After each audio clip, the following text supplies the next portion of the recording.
Кайрлы Кеш, Достар, здравствуйте, друзья! Приветствую вас на моем YouTube-канале Динарион. Как всегда в начале эфира я вам напоминаю, подписка, лайк, комментарий, репост. Пожалуйста, не забывайте поддерживать мою работу. Сегодня мы снова говорим о Конституции, о том, какой она должна быть и вообще зачем она нужна государствам. Для этой беседы я пригласила военного аналитика, бывший военный летчик-истребитель, полковник в отставке Ермек Жумабекович Сейтбаталов. Ермек Жумабекович, саламатсызба. Саламатсызба, Динара. Приветствую всех, кто нас сейчас смотрит и слушает. Ермек Жумабекович, наверняка у многих возникнут вопросы, почему я для обсуждения Конституции пригласила военного аналитика. Я считаю, что анализ Конституции невозможен без военного и стратегического взгляда на государство. А вы что ответите? Я бы сказал так. Вообще, вот есть такой французский деятель, его зовут Шарль Форбс де Монтеламбер. Это один из французских деятелей, это в 19 веке в начале был. Он говорил так: вы можете не заниматься политикой, но политика займется вами. А если говорить про военных, я скажу, каждый военный, тем более высокого ранга, он должен быть политиком. Иначе он будет действовать вне политики, а вооруженные силы – это реагирование на политических противников, это военно-политическая ситуация, это полностью он должен понимать. Потому что я пример приведу один такой, Лев Яковлевич Рохлин, генерал-лейтенант был такой, воевал в Чечне, и вот он положил очень много ребят, техники, 81-й полк полностью почти был уничтожен. И когда он уже своих противников старался окружить и захватить, уничтожить, в это время их остановили, приехали большие политические деятели, 2 человека, и для тех его врагов сделали гуманитарный коридор, и они ушли. Он очень об этом сожалел, и когда намного позже, когда у него брали интервью, его спросили: а за что вы воевали в Чечне? Он сказал: наверное, за интересы бандитов, и через неделю он был застрелен. Понимаете, это вот человек военный, когда не очень понимает политические ситуации, он самоустраняется от нее. Вот так она происходит. Поэтому любой человек должен быть в теме. А если говорить про Конституцию, я скажу, мы в военном училище изучали воздушное право, морское право, без общего международного права.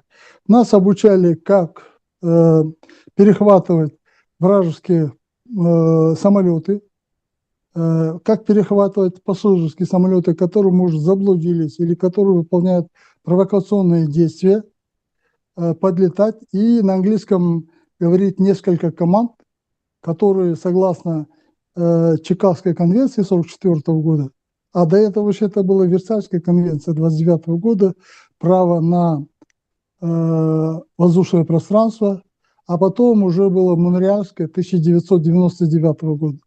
Поэтому мы вот в этих правовых ситуациях, сравнительный анализ 16 стран, Конституции 16 стран, поэтому мы погружены в эту тему и знаем. И я скажу, я знаю не только теоретически, а в 2005 году, 23-25 марта, когда были ситуации большие политические в соседней нашей стране, Кыргызстане, да, и когда оттуда был исход их руководства через воздушное пространство Казахстана, иногда без заявки. И вот я, будучи человеком, занимавший должность, который имел право дать команду на уничтожение там, или оставление, но за это большая ответственность, конечно, не просто так.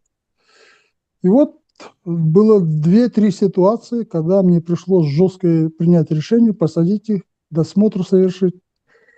Вот просили там россияне, российское военное командование тоже меня просило сделать, но я поступал в интересах Казахстана. Вот у нас такая, знаете, среди офицеров противовоздушной обороны есть такая поговорка: лучше сесть, выполнив свой долг. Ну, имеется в виду не столь отдаленные это места, чем сесть, не выполнив. Понимаете, да? И вот поэтому мы знаем вот эту и политические ситуации, и законодательные вещи многие. После военного училища мы изучали в военной академии около 190 часов международное право, воздушное право, морское право, чтобы правильно, грамотно принимать решения. Потому что, вы знаете, в 1978 году был сбит Боинг в Кольском полуострове рядом. Он сел на это озеро. Командир экипажа, бывший военный летчик, он оказался очень опытным. Посадил, у него один человек только погиб из-за осколков ракеты. А второй, 264 или 269 человек погибли в Южной Корее на Дальнем Востоке. Майор Осипов их сбил. Вот такая ситуация. Вот такая ситуация была у нас. Я принял на себя ответственность, принял такое решение. И вот все нормально было. Мы подключили туда Комитет национальной безопасности, пограничников, таможню, все остальные службы, досмотрели, как положено. Никаких обид, никаких политических инсинуаций, все было нормально. Спасибо, Ермек Жумабекович. Да, я надеюсь, вы дали исчерпывающий ответ. Позволите одну ремарку по Да, поводу пожалуйста. генерала Рохлина. Вы упомянули российско-чеченские войны. И я просто считаю, что российские войска это оккупанты. И те люди, которых он назвал бандитами, ну, я имею в виду, вы сказали, что открыли гуманитарный коридор для бандитов. Ну, как-то я тех людей, которые защищали свою независимость и родину, бандитами не считаю. Это я просто хотела выразить свое мнение по этому поводу. Динара, если можно, тоже ремарка. Он назвал бандитами не их, а руководство своей страны. Да, Он их я назвал поняла, да. бандитами. Да, хорошо, разобрались. Мгм. Ирмек Жумабекович, я хотела бы узнать ваше мнение по поводу одной поправки в проекте новой Конституции, которая как раз по вашему профилю. Ранее в Конституции Казахстана была норма о том, что Казахстан отказывается от первого применения военной силы. Теперь этой нормы нет. В пока действующей Конституции есть статья 8, в которой указано, что Республика Казахстан осуществляет политическое сотрудничество и добрососедские отношения между государствами. Теперь это звучит так. Проводит внешнюю политику мира и сотрудничество с заинтересованными государствами. Как вы считаете, принципиальны ли эти изменения и что они означают для нас, страны, члена ОДКБ? Но, на мой взгляд, Динара, это кажется немножко из разных ситуаций, потому что, понимаете, неприменение первыми вооруженных сил раньше было, сейчас ее удалили. Я думаю, например, это правильно, потому что в нашей военной доктрине, которая вот действует сейчас, там расписано, как мы будем уговаривать этого противника, то обещать, это обещать. И потом, когда он уже не поддастся, тогда мы уже применим вооруженные силы и всю нашу мощь там, да. Я в одном из интервью другому каналу говорил, что ну не надо так. Например, если мы четко выявим, что какая-то страна, любая, сопредельная, несопредельная, готовится к агрессии против нас, это мы заранее будем знать, то мы оставляем за собой право превентивно принять меры, может быть, даже и первыми, да, где-то, ну и не расписывать дальше. Вот поэтому, мне кажется, вот это где-то попадает. А то, что вы сказали, сотрудничать, он немножко было изменено, но там было так, проводить политику мира. Но чтобы проводить политику мира, надо какое-то иметь, это, как вам сказать, одобрение от других. Раньше в редакции, наверное, там было более правильно, потому что политическое сотрудничество. И вести ее, я думаю, там тоже надо было написать, что добрососедские отношения с сопредельными странами, потому что невозможно вести добрососедские отношения, например, где-то в Великобритании, он очень далеко.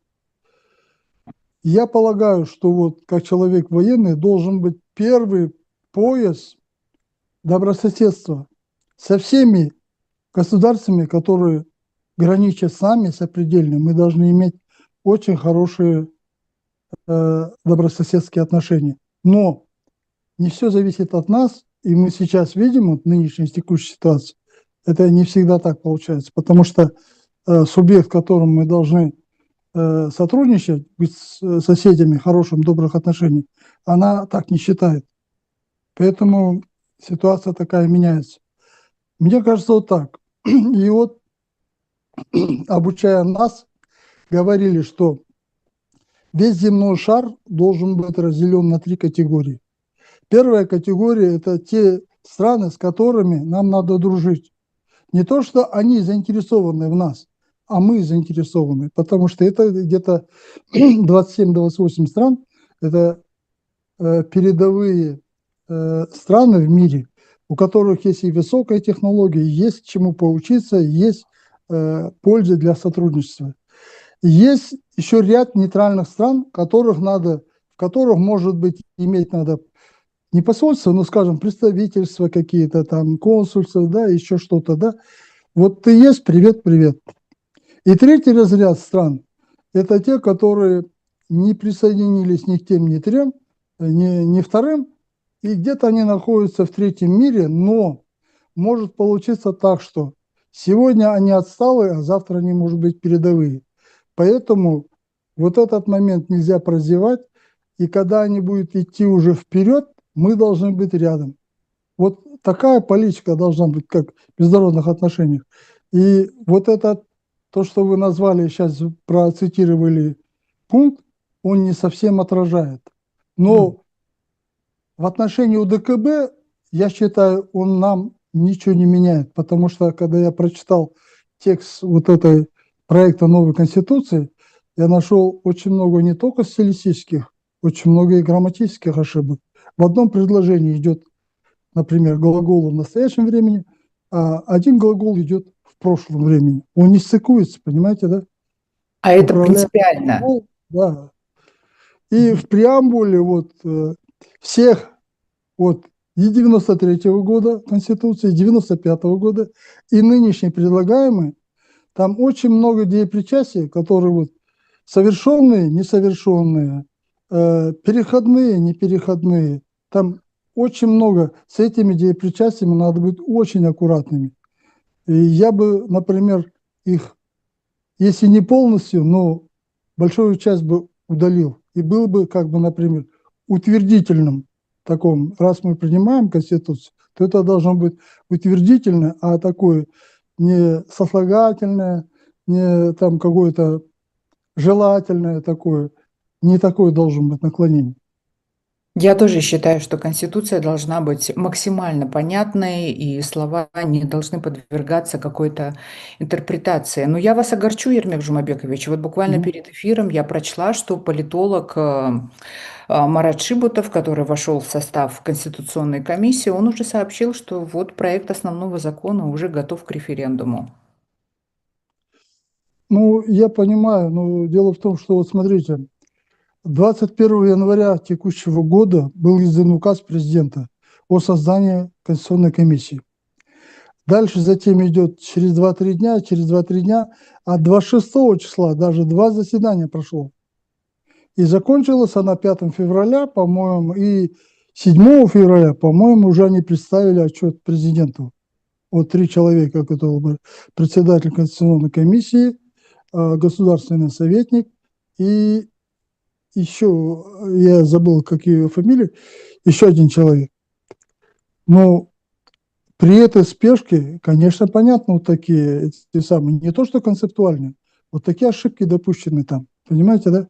И я как человек военный скажу, вот вы говорите применение, есть статья 17, пункт 17 статьи 46, вот этой, там есть написано, что когда создается такая-такая-то ситуация, я не хочу сейчас это долго цитировать, объявляется президентом, например, или полное, или частичное чрезвычайное положение,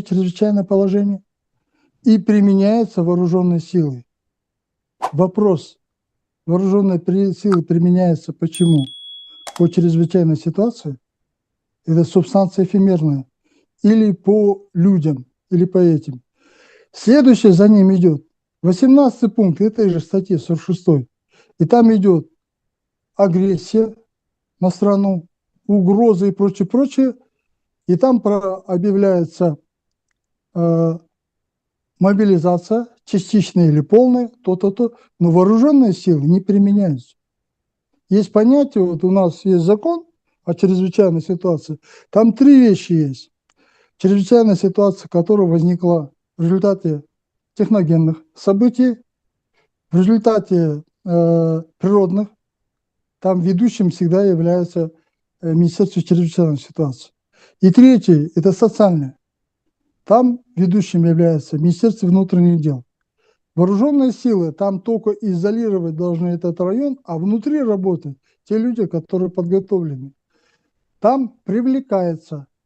А в военном положении, когда война, агрессия применяется. И вот здесь вот эти понятия, вот эти термины, все здесь Размытые. переставлены. Я не хочу просто говорить о кондиционности, степени кондиции вот этого документа. Мгм.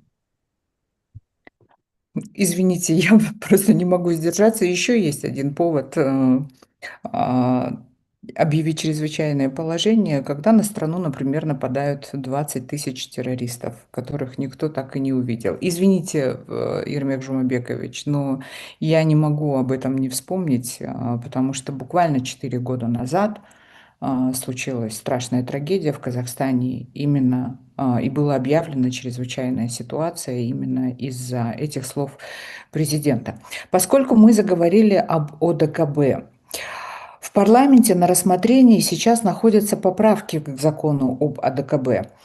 Они предусматривают ратификацию протокола о внесении изменений в соглашение от 15 сентября 2015 года о сотрудничестве государств-членов ОДКБ в области перевозок воинских и других формирований, их движимого имущества, а также продукции военного назначения. Вносимые в соглашение изменения предусматривают совершенствование правовой базы, связанной с ОДКБ, и обеспечением указанных перевозок. Кроме того, поправки направлены на повышение уровня оперативности при организации и выполнении перевозок воинских и других формирований в случае принятия незамедлительных мер. Также один из законопроектов ратифицирует протокол о внесении изменений в соглашение о статусе формирований сил и средств системы коллективной безопасности ОДКБ от 10 декабря 2010 года. Соглашение регулирует правовую базу для временного пребывания формирований сил и средств системы коллективной безопасности на территории сторон, а также определяет их статус. Поправки предусматривают расширение оснований для направления формирований на территории сторон, такие как предотвращение кризисных ситуаций, оказание гуманитарной помощи, а также проведение внезапных проверок. Что прячется за этими словами? Не значит ли это, что при принятии этих поправок Казахстан может стать участником специальных военных операций? Ну, там, видите, это годы 10-е и, по-моему, 15-е 15. годы. И до сих пор он не ратифицирован. Это говорит о том, это барометр, показатель того, что как работает в этой организации, как организовано взаимодействие, понимаете, да? Ну, ладно, это я понимаю, каким-то, например, дальними какими-то странами, которые у нас была история сотрудничества невысокая, можно было бы, конечно, понять. Но тут мы соседи, ну, год-полтора, ну, не больше должно быть, это ратифицировано. Здесь, Динара, два момента. В 1995 году, я помню, было соглашение вот по этим вопросам, был общий договор взаимодействия вооруженных сил между Россией и Казахстаном, был двухсторонний и общий был в рамках ОДКБ. И там каждый пункт, точно так же, как Конституция, каждый пункт, он должен быть развернут в отдельный закон с подробностями в соответствии с этим законом. Здесь тоже так же, каждый договор развернут в соглашении полностью. И в этих соглашениях было там, например, до 50 там, человек вооруженные, такие-то взрывчатые средства, до стольки, я не помню, там 15 или 20 единиц бронетехники можно было, потому что этим же вооружением можно спровоцировать и нехорошие вещи в соседней стране. хотя он является, скажем, членом, государственным членом вот этого организации УДКБ или там ОСПО, например, да? И там было оговорено, и были оговорены процедуры, как она будет пересекать границы. Воздушным транспортом, там, наземным, железнодорожным. В общем, все это водным путем, как все это обговорено. Потому что, понимаете, здесь должно быть доверие. Доверие что? И есть там последнее, то, что вы зачитали, не, вот в предпоследнем пункте зачитали там, для обеспечения дислокации, если на территории соседней страны стоит, он должен быть перевозиться полностью, должен быть прозрачно. В наших военных структурах есть управление, которое контролирует эти вещи, контролирует запуски, там, все вот эти вещи, которые обговариваются. Я не скажу, что это каждое вот такое движение полностью контролируется, досматривается соответствующей комиссией, например, на границе или где-то, да, но такое есть. И второе, то, что вы сказали, статус вот этих военных подразделений на территории другой страны. Предположим, на территории другой страны они базируются и происходит конфликт с местным, например, жителем, да, с летальным исходом. Вопрос спрашивается, вот этот парень, откуда он взялся, с каким статусом, кто он такой здесь, понимаете, да? Поэтому, чтобы вот это привести в соответствие с законом, вот это сделано, чтобы, как вам сказать, легитимировать его положение на территории другой страны, хотя он является государственным членом вот этой организации.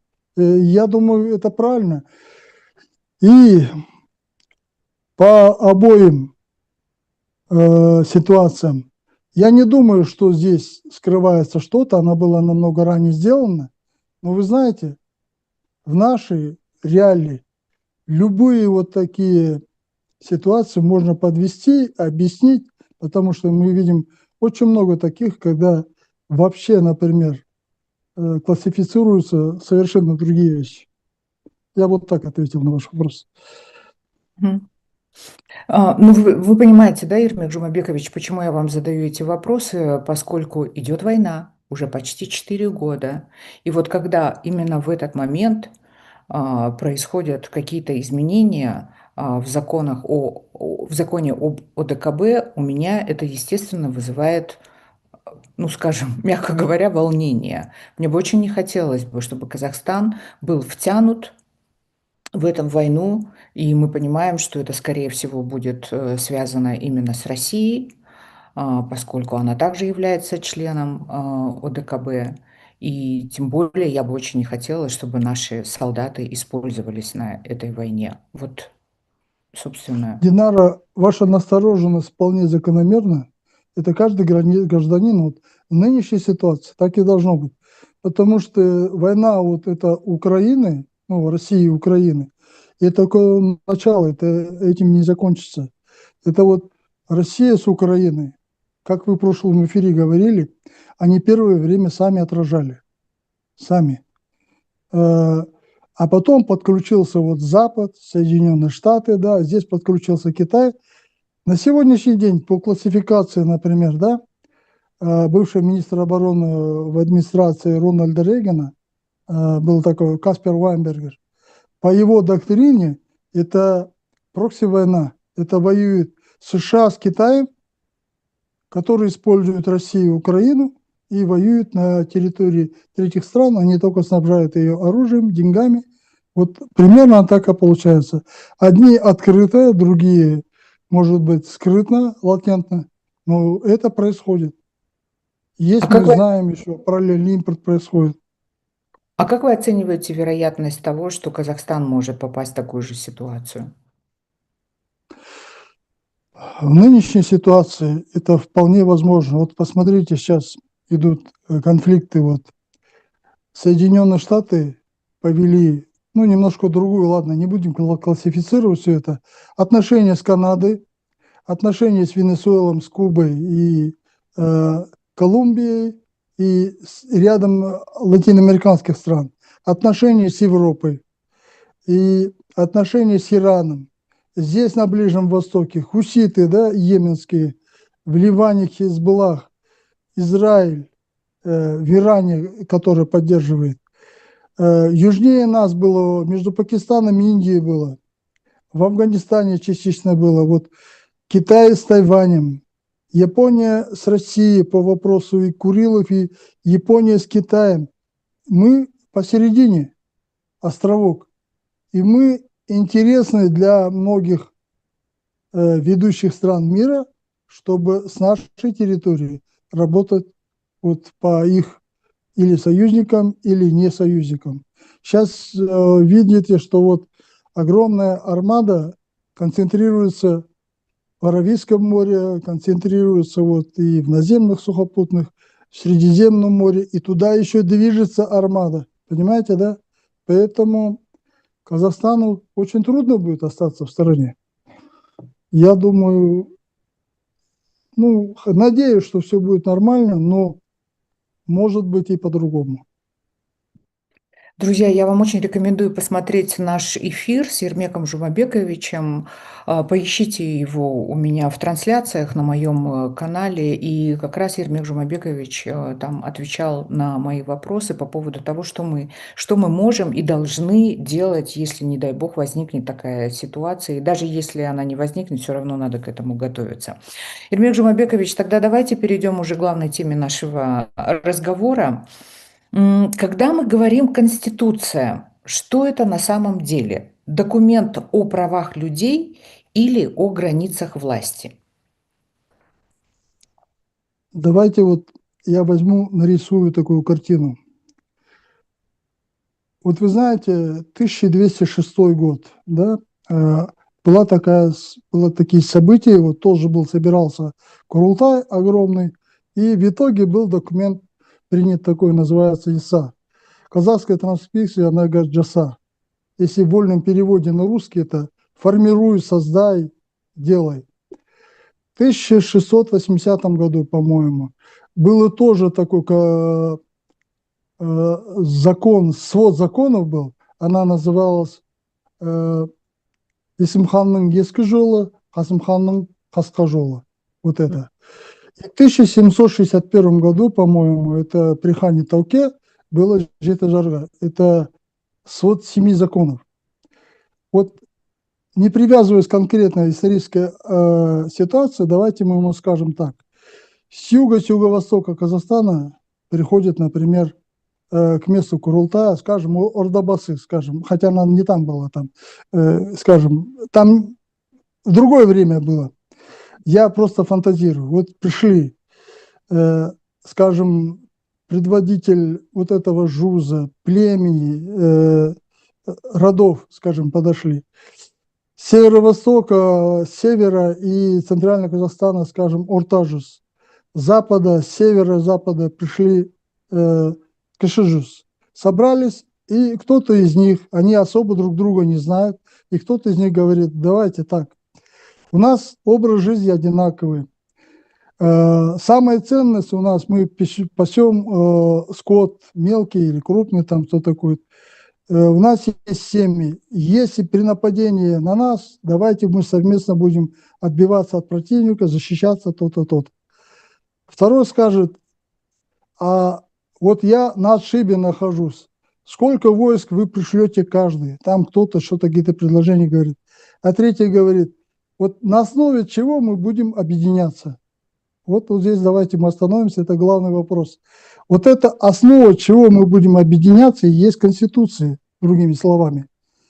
И обратите внимание, вот эта Конституция, она создается, основе чего вот эти тружузы, скажем, объединяются. Вот эта Конституция. Еще нет руководителя всех трех жузов общего хана, они не избрали. Еще нет правительства, нет уазыр, это визирев, да, пока по-русски. Это от каждого жуза, от каждого какого-то знатного племени, который будет советовать вот этому избранному хану. Еще нет нукеров, еще нет войск. Вот это Конституция. И многие, вот, например, в 2002 году на одном из заседаний по Конституции 29 августа 2002 года Нурсултан Назарбаев сказал, что Конституция – это договор между властью и народом. А мы видим вот из моих слов, что Конституции, когда еще власти нету, никого нету. Из этих слов, скажем так, Конституция – это модель того государства, где мы хотим жить, где наши права такие-то, кто-то нас будет защищать, кто-то будет то-то, то-то. В этой ситуации, которую я сказал, может быть, какому-то племени выдвинет предложение или роду, да, или джузу, его не примут, они могут сказать, нет, мы не хотим жить в этом государстве, и откочевали, да, например, да. Ну, их тоже из земель, потому что тогда понятие было «жер аудару». Понимаете, да, вот мы выбираем ту страну, в которой хотим жить. Поэтому Конституция – это модель того государства, где наши права, интересы, свободы будут защищаться таким-то образом. Где исполнительная власть – вот такая, где законодательная власть – вот такая, и где судебная власть – вот такая. Если нас устраивает, мы живем. Вот это Конституция. А у нас как-то она не понимает. И все остальные законы, вот как мы с вами говорили, в каждый пункт этого закона, он должен быть развернут, то есть Конституция в отдельный закон должен быть.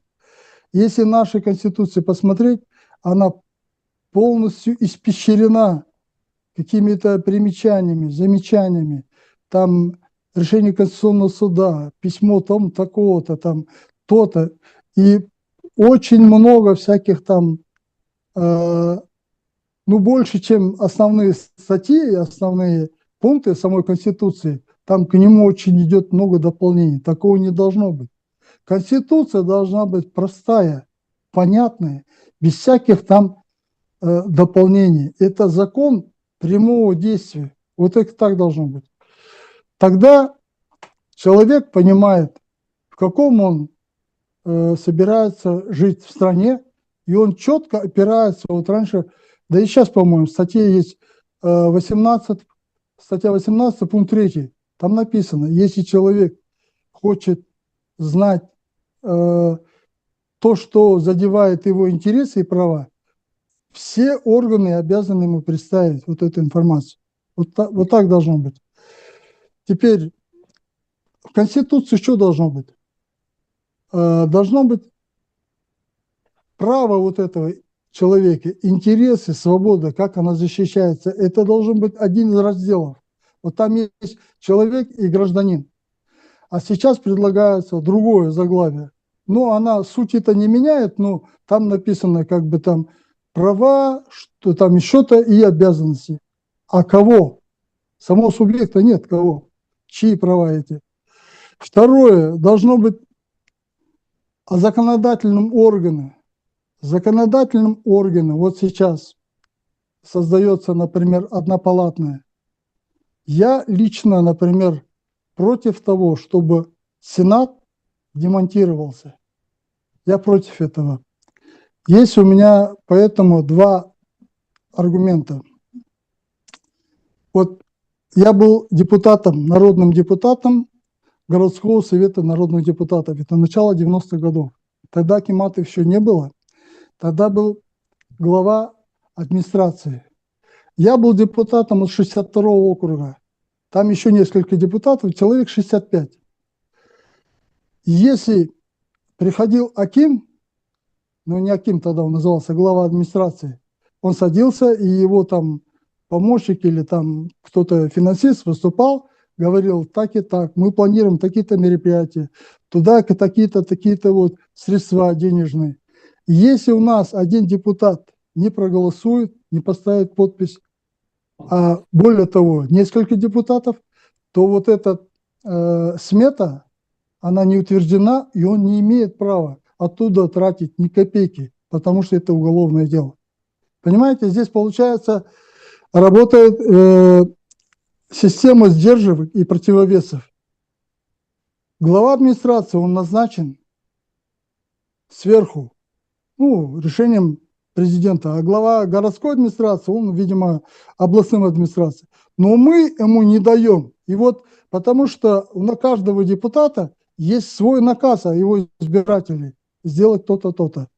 К слову сказать, я наказы самые важные, содержательные, я их выполнил. Я был отправлен в другое государство за гранкомандировку, да, но до этого я успел все это выполнить. И другие депутаты, я знаю, там тоже многие выполнили. И вот когда для решения, для выполнения этой задачи я ходил, например, там в аэропорту, это мой округ был, аэропорт, мясокомбинат, там, картонно-бумажный и другие.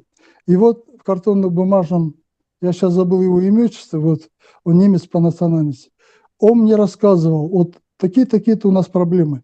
Наши интересы никто не защищает. Все депутаты хотят, вот там, считают нас богатыми, у нас деньги взять. Ну, у меня было там провести, например, отопление и горячую воду в небольшой городок, 2500 там квартир, 12 500 жителей было. Вот я там решал, собирал на это средства. Я тогда задумался, а потом, будучи уже я начальником главного штаба сил воздушной обороны, мы получили тоже какие-то средства, я отдал их командующим, и командующие отдали своим соединениям, частям, и батальонам, и там. И я сейчас утрированно говорю, просто она дошла до старшины, и старшина решил, что эти средства надо использовать на ремонт ограды, на подбойки каблуков солдат и прочее, прочее. Вот. И обратно вернулось предложение, которое не устроило. Пришлось мне собрать дважды совещание, и мы решили, эти деньги пустили на укрепление контроля воздушного пространства нашей страны, на закупку соответствующего вооружения, которое в то время требовалось. Отсюда какой вывод? Вот если будет парламент набран по мажоритарной системе, и там будет депутат от каждого, например, субъекта страны, то он будет выполнять наказы своих избирателей. А кто будет защищать интересы всего государства? Кто будет защищать интересы предприятий, отраслей? Вот эти люди должны быть избраны в Сенат. И не таким путем, как раньше, вот от, например, Ассамблеи народов, да, 5 депутатов, президент может назначить 10 депутатов, так не должно быть. Там должно быть избраны и должны решаться такие вопросы. Например, Нижняя палата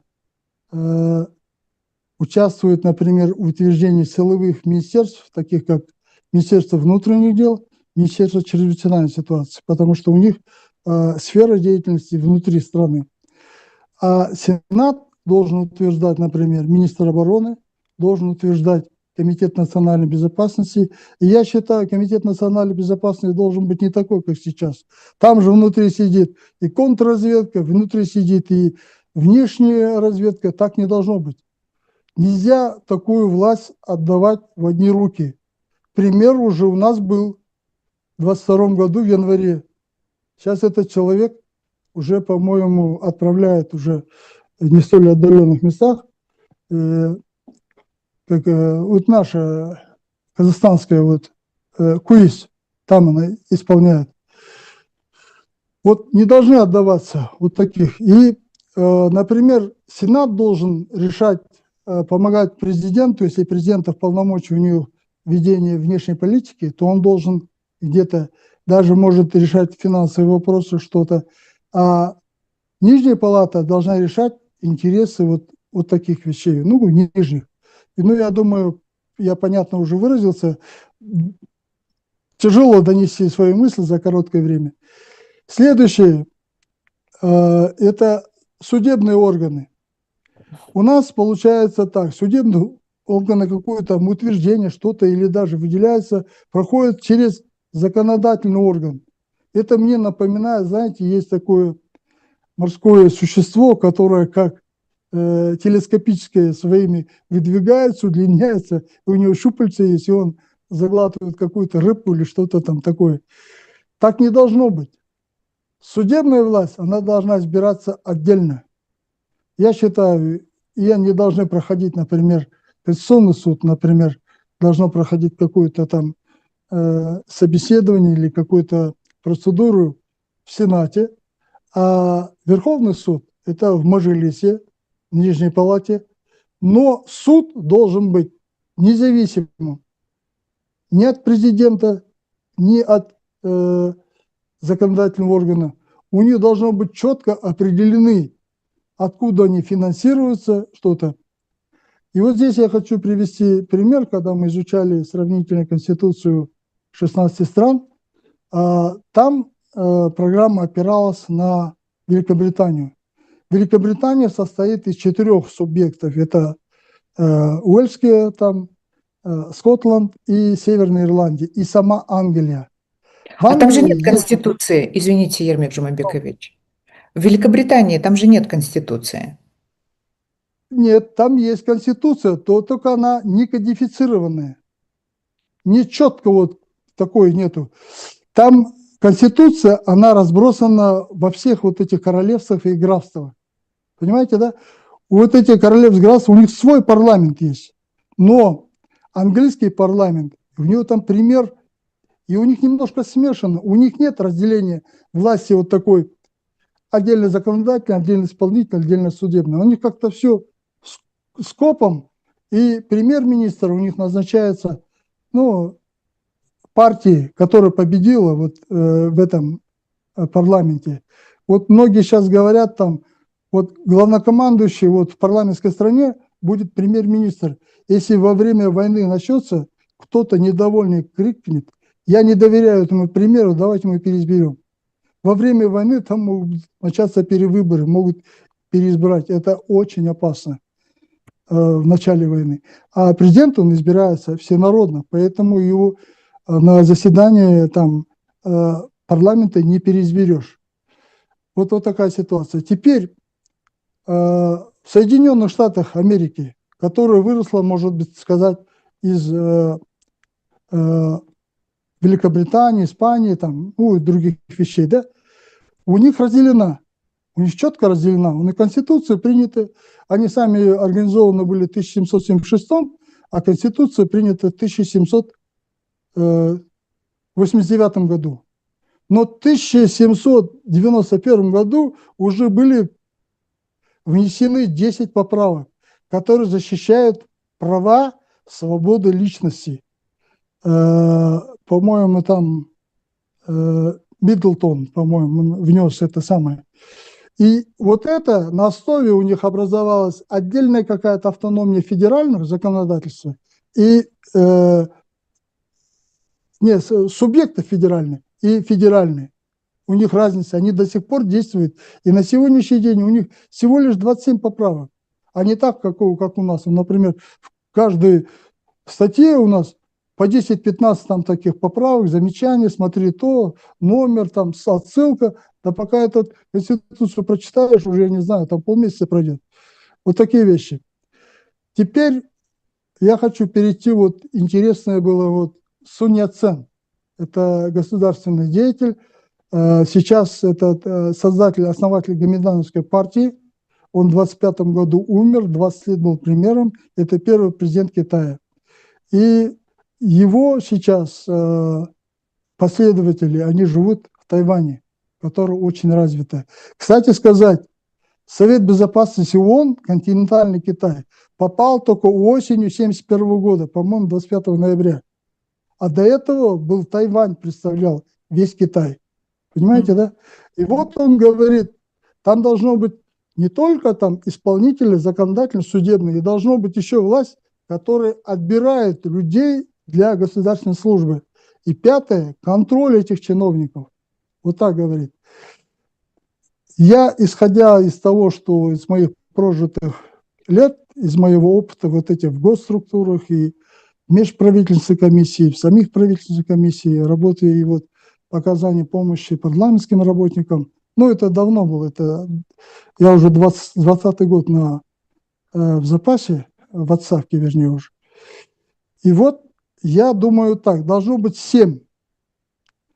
Вот мы назвали первые 3, это исполнительная, законодательная, судебная. 4-я власть, это должна быть средства массовой информации. они должны тоже всенародно избираться. Это должен быть не государственный, например, телеканал, не государственный там печатный орган, да, а вот должен быть так. И они должны быть, конституционный закон должен быть, который разрешает им проникать во все, кроме секретного, совсекретного, особой важности. Остальные народ должен знать, что происходит в кулуарах. Вот это четвертая власть. Пятая власть, я думаю, считаю, это должен быть сертификационная власть, потому что сейчас будет референдум или выборы, а подсчет голосов должен проводить совершенно независимый от них избранная всенародная, вот такой сертификационная власть должна быть, отдельная, которая организует эти выборы, проводит и считает результаты. Только тогда может быть какая-то справедливость, какое-то доверие. Понимаете, да? Следующее, это должно быть контрольная палата. Вот нынешний ВАП, высшая, как он называется, палата, проверяет, которые финансы, расходование, все это самое. И она тоже должна быть независимой, с большими полномочиями. И они должны тоже финансово обеспечиваться не через исполнительную власть, не через... Законом должно быть прописано, что они вот так. И седьмое, это должно быть общественные организации, общественные. Это должно быть какие-то профессиональные союзы, какие-то по интересам и прочее. И многие законы, которые проходят законодательные органы, они должны не приниматься, пока не будет согласия вот этих общественных организаций по профилю, по своему. Понимаете? Это гражданское общество, которое будет участвовать вот в государственных делах. Хотя парламент является представительным органом. Но вот, как там говорили, делегировать свои права представительным органам нельзя. Надо самим участвовать через своих представителей. Если необходимо, они плохо работают, их можно отзывать и переизбирать. Вот тогда будет нормальное государство.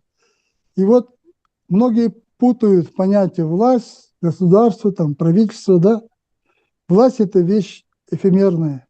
Вот даже если два друга дружат, кто-то из них всегда ведущий. Ведущий, потому что право возникает, власть возникает на основе авторитета. Авторитета чего? Знаний, опыта.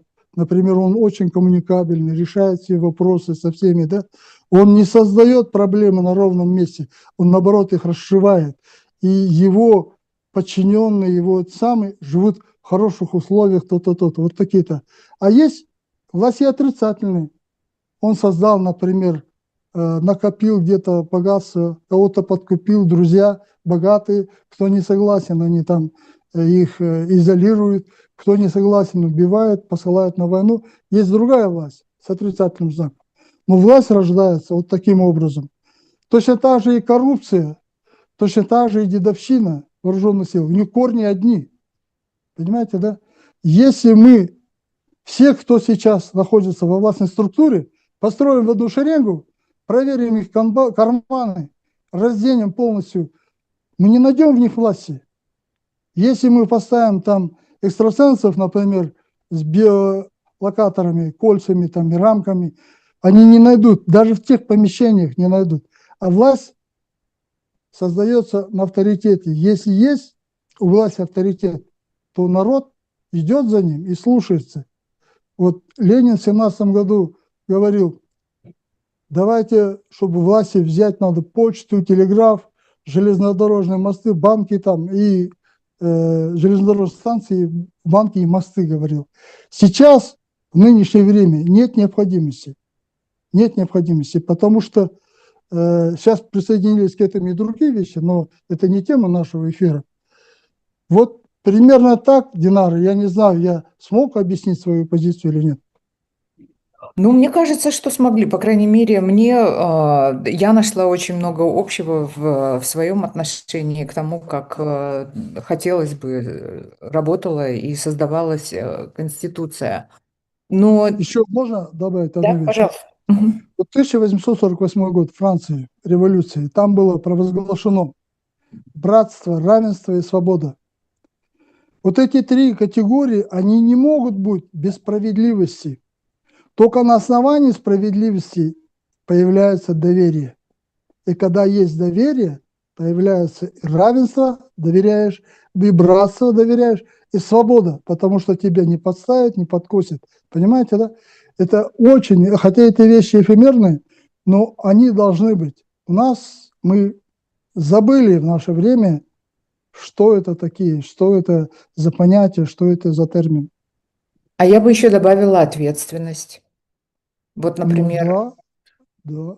Вот, например, в поправках наш президент, в руках которого практически сосредоточена вся власть, и новые поправки еще больше ее укрепляют в его руках, и а, там сказано, что он не несет ответственности за свою деятельность, находясь на посту президента. Но Это это ну, нонсенс, это моя нонсенс. интерпретация. Мгм. Ну так То там есть написано. я не процитировала, да, но смысл, я не надеюсь, ну, насколько я помню, смысл был именно в этом. И у него пожизненный иммунитет. То есть получается, что человек, который занимает пост главы государства в Казахстане, он не несет ответственности за то, что он творит, и, и он знает о том, что он никогда не будет отвечать. Дело в том, что, Динара, здесь нет ветви власти, нету. Мгм. Потому что остальные все, они не власти, они подвластны. Мгм. Да? Здесь нет ветвей власти, здесь нет механизма сдержек и противовесов. Мгм. Нету. А должно быть так. Если кто-то там что-то решает, обязательно он должен утвердить у какой-то другой ветви власти. И это законом должно быть. И, как говорят в Древней Греции, это демаркизек. То есть завтра ты уйдешь в отставку, и тебя могут привлечь. Понимаете, да? Поэтому, пока ты находишься в власти, ты должен вести вот эту работу, ну, как положено. Понимаете, да? И завтра ты уходишь в отставку. Вот, например, я вышел в отставку, я знаю, что, как сказать, меня преследовать не будет. Многие вот в комментариях пишут, это бывший наш командир, это бывший наш начальник, он такой справедливый. Они теперь не зависят от меня. Может, даже где-то я завишу от них, но они отзываются. И я многие читаю, там есть женщина одна написала такую, я знаю, наверняка она не военная, она где-то была или рабочий служащий, или где-то внизу, но она дает оценку такую мне. И я думаю, это очень дорого стоит. Да, я с вами согласна. Но у нас, к сожалению, в нашей стране институт репутации практически отсутствует. И уничтожили его именно сверху. Репутация, доверие, справедливость, и она вызывает, знаете, вот если взять, вот как мы говорим, ноль, да, с этой стороны отрицательные знаки, здесь положительные. Он живет лучше, то-то. Он гордится тем, что живет, он здесь работает. Потихоньку зарождается, как вам сказать, патриотизм, Мгм. желание защитить вот этот образ жизни. Вот откуда берется, понимаете, все. И защитить своего там руководителя, закрыть груди его. Она просто так не берется, если он, например, постоянно его там третирует, он не будет его защищать, он не будет гордиться тем, что он вместе с ним служит или работает. Ну вот именно для этого, наверное, каждый президент у нас переписывает под себя Конституцию. Ермек Жумабекович, а вы свои предложения отправляли на обсуждение в Конституционную комиссию? Они говорили о том, что они там рассмотрели более 2000 обращений от граждан. Ну, опять, это Я они так отвечу вам говорили. словами Майдана Кунтуарыча Сулейменова. Я не люблю заниматься бесполезными делами. Вот есть ВИГОВ, открытый, обсуждается проекты различных. Я вооруженные силы касаются, я же военный человек, да, и вот я подавал многие. И что вы думаете, хоть одно предложение принято? Нет. А то, что я иногда в интервью говорил, например, говорил о территориальной, да, обороне, говорил о службе в резерве и прочее, да, я вижу многие вещи, вот эти детали взяты туда, это сделано. Но это было сделано при прежнем начальнике главного штаба, генерального штаба, вот, потому что это он мой ученик, понимаете, да, он очень хорошо понимал, достойный офицер. Сейчас другой начальник, я не знаю, как это будет. Может, будет лучше даже. Надеюсь. Мгм. Спасибо, Ермек Жумабекович. В общем-то, вы в своем ответе собрали все мои вопросы, которые я собиралась вам задать, но вы на них и так ответили. И если вы хотите еще что-то добавить, Можно я скажу? да. Я вот вижу, как люди пишут в чате, но у меня со зрением проблемы, я без очков сейчас. Вы следите, Вот, да? Я, к сожалению, не да, слежу. У я меня не вижу получается. очень много там этих самых пишут, да, но главное, чтобы не материли нас. Да, Ну, я вы думаю, знаете, я не обращаю люди на это поймут. внимания, но там может быть много ботов еще. Мгм. Поэтому вы не... Не, не я это переживайте. знаю. Я отношусь к этому философски, с высоты прожитых лет своих. Мгм. И что Спасибо в вам. чате? Вы хотели что-то сказать? Что в Все чате уже. многие пишут? Окей. Мгм. Мгм. Спасибо, Ермек Жумабекович. Как всегда, было очень интересно. И, друзья, делайте свои выводы. Ну, в общем-то, мне кажется, уже понятно. Даже Ермек Жумабекович не сказал это напрямую, но мне кажется, мы все прекрасно поняли, зачем эта конституция новая создается и чем это для нас, для всех обернется. Спасибо большое, Ермек Жумабекович, еще раз. Спасибо всем, кто был с нами. Не забывайте, пожалуйста, подписываться. И я дам ссылку чуть позже. Вот сейчас закончится прямой эфир, и я дам ссылку на наш предыдущий эфир с Ермеком Жумабековичем. Обязательно посмотрите. И помощь Сау- украинцам, Динара. Помощь Помощь украинцам. украинцам. Спасибо большое. Спасибо, что напомнили. Да, друзья, я помогаю украинским волонтерам собирать деньги для украинских медиков. У меня в описании к эфиру есть реквизиты. Их, особенно сейчас, когда морозы, обязательно нужны теплые вещи, нужны продукты долгого хранения, нужны газовые баллоны. В общем, как-то пережить этот мороз. И, конечно же, медикаменты и средства для обработки ран. Пожалуйста, не оставайтесь равнодушными. Вот Это Саид очень... Мусалинов пишет, сегодня никаких ботов я не наблюдаю. Ну, дай бог. Ну, пусть будет так. Но я надеюсь, что вас услышит очень много людей, потому что я понимаю, что те предложения, которые вы могли бы внести. Вот у меня недавно был эфир с Валиханом Абишевичем Хайсаром. Его предложения, они, конечно же, не будут учтены и не будут использованы в этом проекте новой Конституции, но важно, чтобы мы понимали, что там написано, и важно, чтобы мы знали, как должно быть на самом деле. Вот я когда училась с телевизионному мастерству, нам всегда в пример приводили BBC как единственную в мире телерадиокомпанию, которая называлась «Общественной», и нам говорили о том, что вы, конечно же, в своей стране такой телерадиокомпании не найдете, но вы хотя бы должны понимать, к чему вы должны стремиться. Вот эти эфиры, которые я провожу с такими уважаемыми аксакалами, как вы, как Валихан Абишевич, они как раз о том, чтобы мы знали, к чему мы должны стремиться, к какой стране, в которой нам хотелось бы всем жить. Да. Спасибо. Мгм. Рахмет, ох, на самом деле, конечно, очень много эмоций, но напишите свои мысли в комментариях к этому эфиру. Сау болыңыз, Ермек Жумабекович, Салонс, рахмет. салонс. До свидания. Всем спасибо за внимание, за то, что были с нами. Сау болыңыздар.